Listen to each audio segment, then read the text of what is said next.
الرحمن الرحیم۔ ظاہری اعمال کی اصلاح کے سلسلے میں تیسری اہم چیز جو اصلاح طلب ہے وہ روزہ ہے۔ روزے اللہ تعالیٰ نے انسان پر فرض کیے، یہ فرض روزے ہیں رمضان کے روزے، اسی طرح نفلی روزے انسان رکھ سکتا ہے،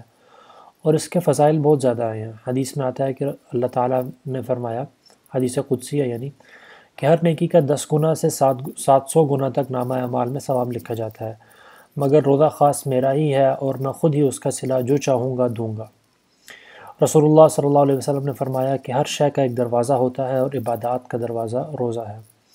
اس کے علاوہ بھی بے شمار دوسری احادیث ہے جس سے پتہ یہ چلتا ہے کہ روزے کے اوپر باقی عبادات کی نسبت اجر و ثواب کہیں زیادہ اللہ تعالیٰ دیتے ہیں وہ۔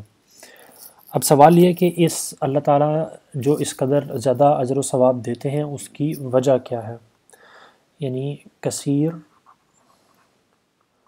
اجر و ثواب کی وجہ کیا ہے، اجر و ثواب کا سبب کیا ہے؟ تو پہلی چیز جو سمجھنے کی ہے وہ یہ ہے کہ روزہ دراصل کھانے پینے اور جنسی تعلق کے چھوڑنے کا نام ہے، اور یہ چیز ایسی ہے کہ یہ پوشیدہ چیز ہے، اس کا کسی دوسرے شخص کو پتہ نہیں چل سکتا۔ گویا یہ ایسی عبادت ہے جو کہ ریا سے بالکل پاک ہوتی ہے، جبکہ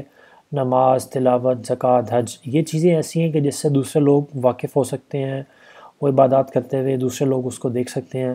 لیکن روزہ ایسی چیز ہے کہ جس کو کوئی دوسرا شخص دیکھ نہیں سکتا۔ تو اس وجہ سے یہ واحد عبادت ہے کہ جو کہ خالصتاً ریا سے پاک ہے، ریا سے پاک ہے۔ اور روزہ دراصل وہی شخص رکھے گا جس کو اپنے آپ کو کوئی عابد، زاہد یا کوئی لقب اس کا دلوانے کا لوگوں سے اس کو شوق نہ ہو، ریا اور نمود کی اس کو چاہت نہ ہو، بلکہ صرف اللہ تعالیٰ کی رضا کے لیے وہ رکھنا چاہ رہا ہو، تو وہ روزہ رکھتا ہے وہ۔ دوسرا جو سبب ہے اس قدر زیادہ اجر و ثواب کا وہ یہ ہے کہ اس کے ذریعے سے شیطان مغلوب ہوتا ہے، اس کے ذریعے سے شیطان مغلوب ہو جاتا ہے۔ اور شیطان کس طرح سے مغلوب ہوتا ہے کہ انسان کے اندر جتنی بھی نفسانی خواہشات ہیں وہ تمام کی تمام پیٹ کے بھرنے سے اپنا زور پکڑتی ہیں،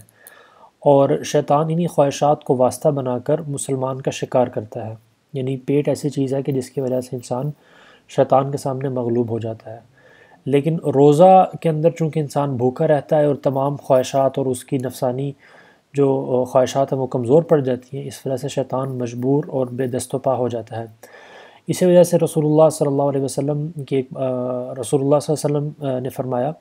کہ ماہ رمضان میں جنت کے دروازے کھول دیے جاتے ہیں، شیطان پابہ زنجیر ہو جاتا ہے، اور ہاتف غیبی پکارتا ہے کہ اے بھلائی کے طلبکار آگے بڑھو اور اے بدکار باز آ جاؤ۔ یعنی حدیث کے اندر یہ واضح ہے کہ شیطان اللہ تعالیٰ اس کو زنجیروں میں جکڑ دیتے ہیں۔ تو اس سے پتہ چلتا ہے کہ روزے کی طاقت اتنی زبردست ہے کہ اس کے ذریعے سے شیطان مغلوب ہو جاتا ہے۔ تو یہ دو چیزیں ہیں جو بنیادی سبب ہیں روزے کے اجر و ثواب کا بہت زیادہ ہونے کا۔